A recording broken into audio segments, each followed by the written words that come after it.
तो 7 वचन, हालेलुया। यीशु को हाथ में कील ठोका हुआ है, सोचिए, कील ठोका हुआ है दोनों हाथ में, पैर में कील ठोका हुआ है, कांटों की ताज जबरदस्ती पहरा दिया गया है। यीशु लहूलुहान हुए हैं। हालेलुया। एक बात बताना चाहता हूं, हालेलुया, हालेलुया। मनुष्य की असली पहचान कब होती है? जब आप पीड़ाओं से गुजरेंगे, आप मुसीबतों से गुजरेंगे, और ऐसे समय में आपकी परख होती है, और वैसे समय में आपके मुख से जो आवाज निकलता है वही आपकी असली पहचान है। असली पहचान सुखों में नहीं है, अमीरी में नहीं है। असली पहचान जब आप पीड़ाओं से गुजर रहे हैं, मुसीबतों से गुजर रहे हैं, वेदनाओं से गुजर रहे हैं, उस समय का जो आपका चरित्र है, उस समय का जो कैरेक्टर है, उस समय का जो आवाज है, वो आपके आत्मिक आवाज को दर्शाता है। और पहला वचन, जो आदमी क्रूस पर लहू पर, सोचिए, एकदम कील ठोका हुआ है, लहू लुहान हुआ है, सोचिए कितना पीड़ा में वो तड़प रहा था। हालेलुया। और वैसे समय में लूका 23:34,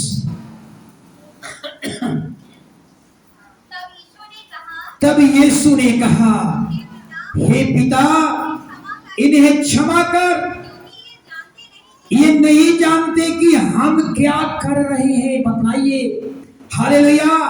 यानी यीशु ने एक सर्वश्रेष्ठ उदाहरण दिया कि हमें भी अपने शत्रुओं को माफ कर देना चाहिए।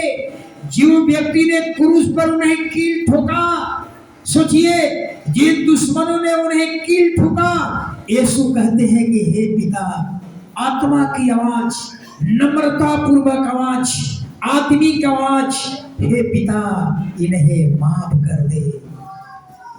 सोचिए, अगर आप सचमुच यीशु से मोहब्बत करते हैं, हालेलुया, तो आज आपके अपने आप के लिए ये संदेश है कि आज से अपने दुश्मनों को क्या करना होगा?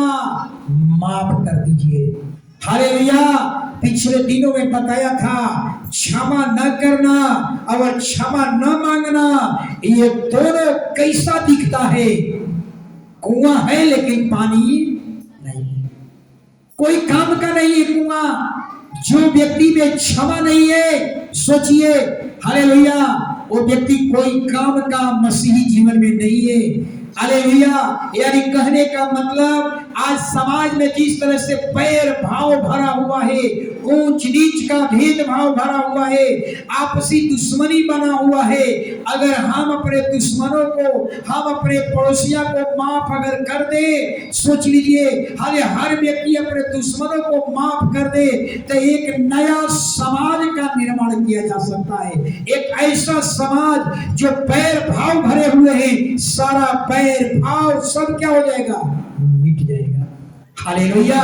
यानी यीशु संसार के लिए, हम लोगों के लिए एक संदेश दिया कि जब आप यीशु पर विश्वास करते हैं, तो जैसे यीशु ने अपने ठोकने वाले अपराधियों, ठोकने वाले दुश्मनों को माफ कर दिया, ऐसा आप भी अपने आस पड़ोस के लोगों को माफ कर दे।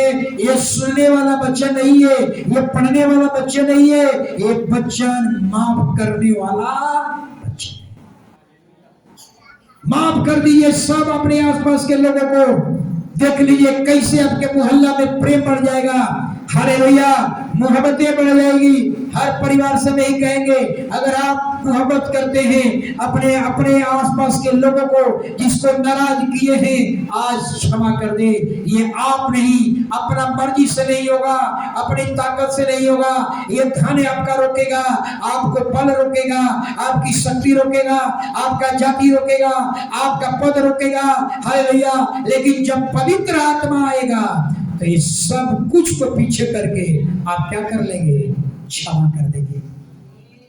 यही है मसीह का प्रेम। दूसरा, लूका 23:43 वचन,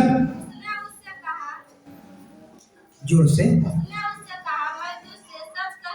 मैं तुमसे सच कहता हूं, आज ही तुम मेरे साथ स्वर्ग लोक में होगा। सोचिए, यीशु मसीह के साथ में दो क्रूस पर डाकू चढ़ाए गए थे, बीच में यीशु था, दोनों किनारा डाकू चढ़ाए गए थे। सोचिए, और दोनों डाकू को मौका मिला, दोनों डाकू को मौका मिला अपने अपने गुनाहों को माफी मांगने का। लेकिन एक जो डाकू था, सोचिए क्या भाषा बोल रहा है, यहूदियों की भाषा बोल रहा है। क्या कह रहा है, अगर तू खुदा होता तो हम अपने को भी बचा लेता और हमें भी बचा लेता। यहूदियों की भाषा है। हालेलुया। यीशु क्रूस पर चढ़ने के लिए आए थे, लेकिन दूसर का डाकू ने कहा, उसे डांटा और कहा, क्या तू परमेश्वर से भी नहीं डरता? अरे हम तो अपने गुनाहों का दंड भोग रहे हैं। यही है पश्चाताप। देखिए दूसरा डाकू कितना पश्चाताप कर रहा है। हम तो अपने गुनाहों के दंड भोग रहे हैं, हम तो अपने गुनाहों अनुसार सजा भोग रहे हैं। और प्रभु से प्रायश्चित किया कि प्रभु, अपने गुनाहों का अंगीकार किया कि प्रभु मैं अपने गुनाहों का दंड भोग रहा हूँ। प्रभु विनती करता है कि तेरा राज्य आए तो मेरा भी सुधि दे देना। यीशु ने कहा, आज ही मेरे साथ तो स्वर्ग लोक में होगा। बताइए, दोनों को मौका मिला, दोनों को मौका मिला, लेकिन एक क्या हो गया, एक स्वर्ग में चला गया और एक नरक में चला गया। याद रखिए, आपकी शुरुआत कैसी है मायने नहीं रखता, आपका अंत कैसा है वो मायने रखता। यहूदा इस्करियोती की आरंभ कैसा था? आरंभ कैसा था? अच्छा था। आरंभ यीशु का, यहूदा इस्करियोती का आरंभ कैसा था? अच्छा था। लेकिन अंत कैसा हुआ? बुरा। इसीलिए कहा जाता है आपका प्रारंभिक जीवन क्या है मायने नहीं रखता, मायने रखता है कि आपकी अंतिम दौड़ कैसा गुजरा, आपका अंत कैसा हुआ। सोचिए, यहूदा इस्करियोती का आरंभ का जीवन कैसा था? अच्छा था। लेकिन अंतिम दौर कैसा हुआ? बुरा हो गया। चोर का, अब चोर को देखिए, दोनों डाकू को देखिए, दोनों डाकू का आरंभिक जीवन कैसा था? बुरा था। सोचिए, दोनों डाकू का आरंभिक जीवन बुरा था, लेकिन अंत कैसा एक का हो गया? अच्छा हो गया। एक स्वर्ग में चला गया और एक नरक में। सोचिए, हालेलुया। मायने ये नहीं रखता है, मायने ये रखता है कि अंत आपका कैसा हुआ। आपका पौलुस कहता है, हालेलुया, पौलुस कहता है कि मैं अपनी दौड़ पूरी कर ली हूं। अपने बारे में सोचिए, क्या आप अपनी दौड़ पूरी कर पाएंगे? हालेलुया। तो प्रारंभिक जीवन नहीं, अंतिम अंत भला तो सब भला। अंतिम आपका जीवन, क्या अंत तक आप दौड़ में रह पाएंगे कि अंत आपका खराब हो जाएगा? सोचिए, हालेलुया। आप अपराधों को मान लिया और विनती किया, स्वर्ग में चले गया। सोचिए, बपतिस्मा भी लेने की जरूरत नहीं पड़ा। प्रभु के सामने नियम बता रहा है, डायरेक्ट कहां चल गया। और हम लोगों को बपतिस्मा लेना है, लेकिन यीशु बिना बपतिस्मा के भेज दिया कहां? कब? अपने गुनाहों को मान लिया। बहुत बड़ा चीज है। आज निर्णय कर लीजिए आप लोग, हालेलुया, कि हम प्रभु आज के बाद कभी हम गलतियां नहीं करेंगे। अगर मोहब्बत करते हैं, कहिए कि परमेश्वर आज के बाद हम कभी झूठ नहीं बोलेंगे, आज के बाद कभी बाएं दाएं नहीं बोलेंगे, आज के बाद कभी हम कलीसिया लेट से नहीं जाएंगे, आज के बाद कभी चोरी बेईमानी नहीं करेंगे, आज के बाद प्रभु जी तेरे टीचिंग पर चलेंगे। ये है मसीह। जब आप ऐसा करते हैं तो स्वर्ग का परमेश्वर कितना खुश होता होगा। ऐसा ही लोगों की परमेश्वर हर कलीसिया में तलाश करता है, ऐसे लोग उसको चाहिए। हालेलुया। तीसरा वचन, हालेलुया, तीसरा वचन यूहन्ना 14, यूहन्ना 19 का 26-27। तब यीशु ने अपनी हाँ माता और उस चेले को जिससे वह प्रेम रखता था हाँ पास खड़े देखा। हाँ तो अपनी माता से कहा, हाँ, हे नारी, हे नारी, ये तेरा पुत्र है। देख यह तेरा पुत्र है। जरा समझिएगा, यह समझने वाली बात है। यीशु कितने भाई थे? यीशु कितने भाई थे? 5। और 4 भाई का नाम क्या था? याकूब, यूसुफ, शमौन, यहूदा। 4 भाई। अब देखिए यीशु मसीह, मरियम खड़ा है, मरियम के बगल में यीशु के हालेलुया चेले खड़े हैं। सोचिए, और यीशु कह रहे हैं कि हे नारी, हे नारी, यह तेरा पुत्र है। अपने बारे में नहीं कह रहे हैं। सोचिए, ये किसके बारे में कह रहे हैं? ये कह रहे हैं कि ये तेरा पुत्र है, यानी यीशु के जो चेला थे ना, उनसे कह रहे हैं कि ये तेरा पुत्र है। यानी आज से अब तेरी देखभाल का जिम्मेवारी अब यीशु के चेला हो गए। यानी यीशु 4 भाई थे, सगे भाई थे, लेकिन सगे भाई को जिम्मेवारी नहीं दिया। सगे भाई को प्रभु ने नहीं कहा कि ये तेरा बेटा है। हालेलुया। इसका मतलब यीशु मसीह क्या संदेश दे रहे थे? यीशु मसीह संदेश ये दे रहे थे कि आपका अगर सगा भाई है, अगर यीशु पर विश्वास नहीं करता है, तो आपको उसको हालेलुया महत्व देने की जरूरत नहीं। इसलिए यीशु मसीह कह रहे हैं, क्या कह रहे हैं? उनके और 4 भाई थे, लेकिन 4 भाई को माँ की देखभाल के लिए नहीं रखा। ये नहीं कहा वो 4 तेरा बेटा है। किसको कहा? यीशु के चेला को कहा, आज से ये तेरा बेटा है। हे नारी, ये तेरा पुत्र है। यानी कहने का मतलब कि मरियम को आज से देखभाल की जिम्मेवारी इन चेलों की होगी। ये चेला ही तेरा असली पुत्र है, अपना भाई को नहीं। अगर आपका अपना भाई अगर यीशु में विश्वास नहीं करते हैं, तो आपको उनको महत्व देने की जरूरत नहीं है। इसलिए संसार में ये शिक्षा क्या यीशु मसीह ने दिया? हमें भी अपने सगे भाई से ज्यादा, अगर सगा भाई यीशु पर विश्वास नहीं करता है, तो उससे भी बढ़ करके मसीही भाई बहनों की क्या करना है? महत्व देना चाहिए।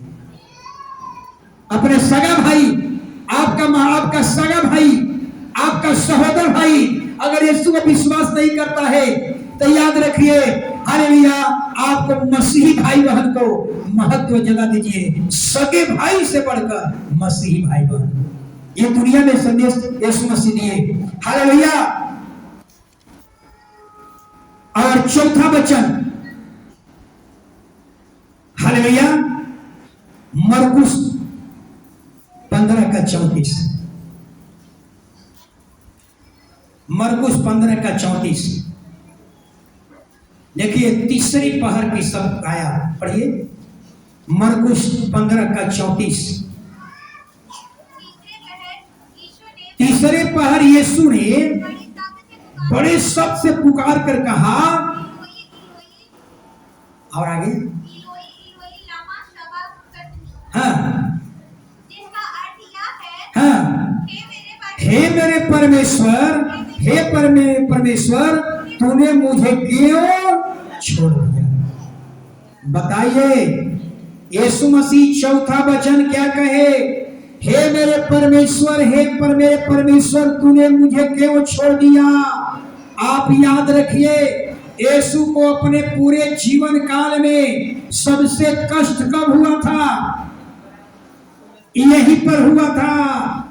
क्रूस का कोड़ा, क्रूस का कील, इन्हें ये दर्द नहीं था।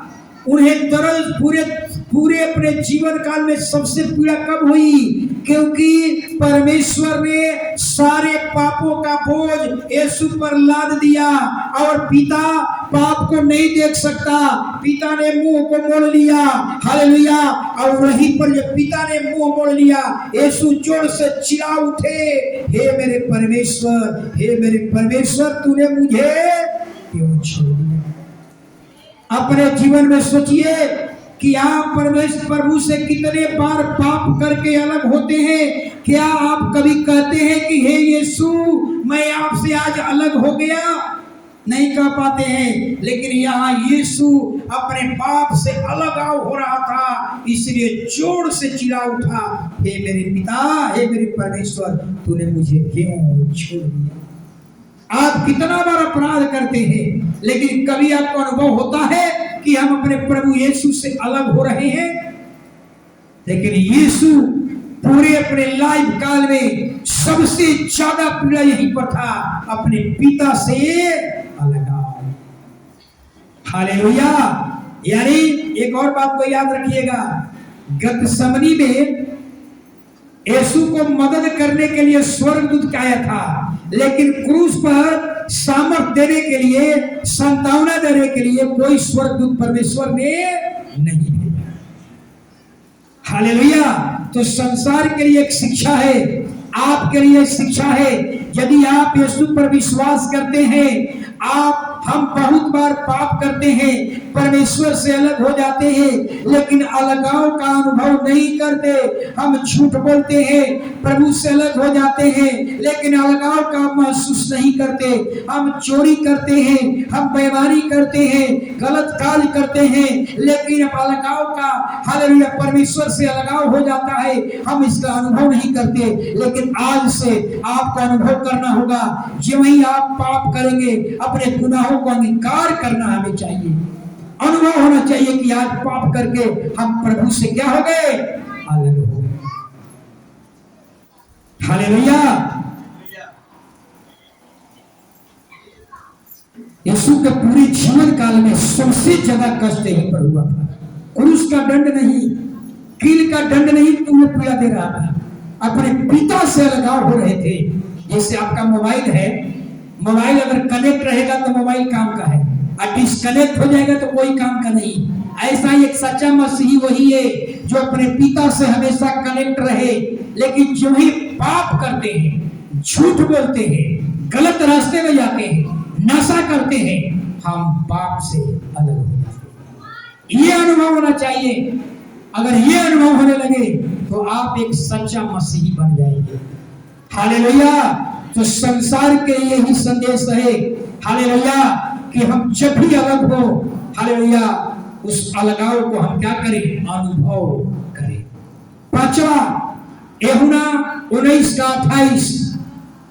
इसके बाद हाँ यीशु ने यह जानकर कि हाँ सब कुछ पूरा हो चुका, हाँ इसलिए कि पवित्र शास्त्र में जो लिखा गया हाँ वो पूरा हो, हाँ।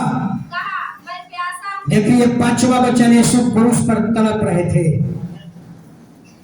लहू लुहान, और यीशु ने कहा, मैं प्यासा हूं, मैं प्यासा हूं। हालेलुया।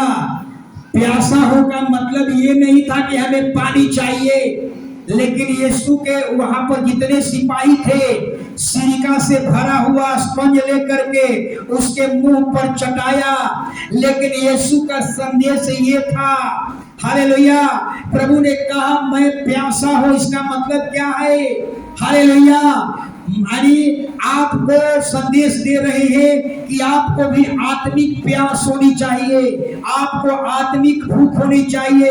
अगर आप सच्चे मसीही हैं तो आपके अंदर एक आत्मिक प्यास, आत्मिक भूख, अगर आत्मिक प्यास नहीं है, आत्मिक भूख नहीं है, तो हम मसीही नहीं। आत्मिक प्यास आपको बाइबल पढ़ने के लिए विवश करेगी, आत्मिक भूख आपको चर्च आने के लिए विवश करेगी। यानी यीशु ने कहा मैं प्यासा हूं, यानी हमको भी आत्मिक प्यास होनी चाहिए, आत्मिक भूख होनी चाहिए। भूख रहेगा तो बाइबल पढ़िएगा, अगर भूख मर गई, आत्मिक भूख, हम संसार के जय हो गए, संसार के जैसा बन गए। और छठा वचन निकाल लीजिए, मरकुस 15:28।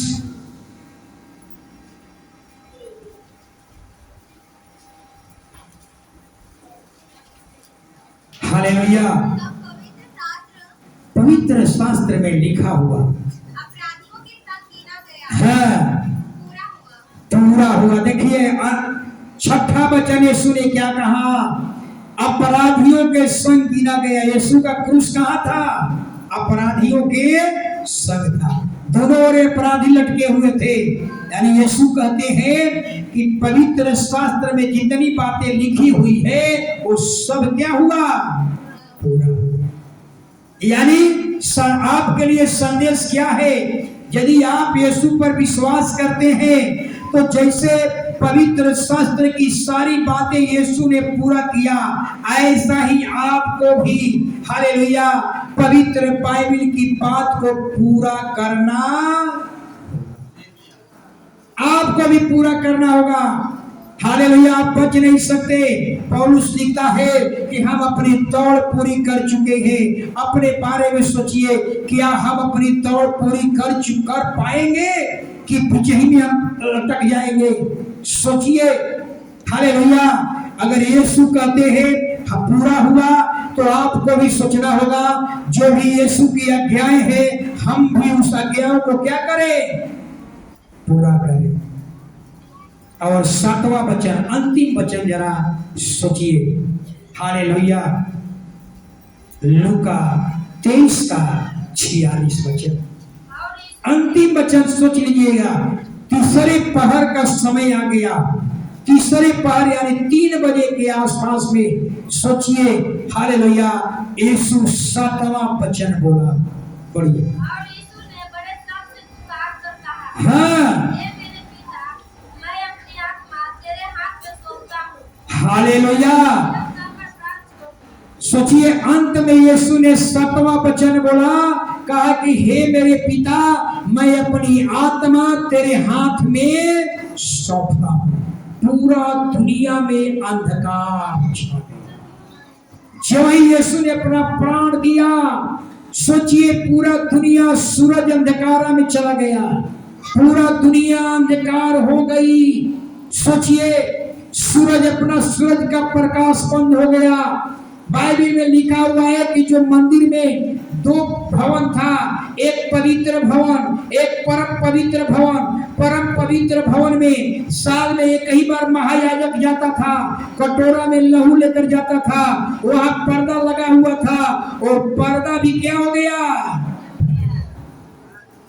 सोचिए, पर्दा क्यों फटा? हालेलुया, पर्दा भी इसलिए फटा कि महायाजक जो साल भर में एक बार लहू बलिदान चढ़ाने के लिए ले जाते थे, अब ये बलिदान चढ़ाने की जरूरत, आप प्रभु से डायरेक्ट आप मिल सकते हैं। अब सब कोई प्रभु के पास जा सकता है। पहले पर्दा रुकावट था, केवल महापुरोहित ही, महायाजक ही जाता था। लेकिन पर्दा फटने का मतलब अब सब के सब प्रभु के पास जाएगा। अंधा, लंगड़ा, बहिरा, पहले कोढ़ी हो जाएगा तो भवन में नहीं आएगा, रोग हो गया तो भवन में नहीं आएगा। आज मुसलमान में देख लीजिए, मुसलमान में देख लीजिए, महिलाएं जो होती है, हालेलुया, मस्जिद में नहीं जाती। इसका मतलब क्या? यानी महिलाओं को अपना दर्द बयां करने के लिए कहां जाना है? उसका खुदा नहीं है। हालेलुया, आज महिलाएं, मुसलमान की महिलाएं के जो पीड़ा है, क्या कर सकती है? वो मस्जिद में नहीं जा सकती है। हालेलुया, आज वही मस्जिद के लिए रुकावट बना हुआ है। लेकिन प्रभु यीशु ने, हालेलुया, यीशु का प्राण निकला, हालेलुया, पर्दा फट गया। यानी अब केवल महायाजक ही नहीं, अब सब के सब यीशु के पास आ सकते हैं। सारे लोग आ सकते हैं, अपने गुनाहों को अंगीकार करें और हालेलुया, और अपने पापों की क्षमा होगी। हर गुनाह को अंगीकार करें, अब सब यीशु के पास जा सकता है। चाहे स्त्री हो, पुरुष हो, लंगड़े हो, बहिरे हो, नपुंसक हो, जो भी है, सब के सब प्रभु के पास आप जा सकता है। थोड़ा समय हम लोग खड़े हो जाएंगे। एक गीत के साथ हम लोग, पूरा दुनिया अंधकार में छा गई और मंदिर का पर्दा फट गया। सोचिए।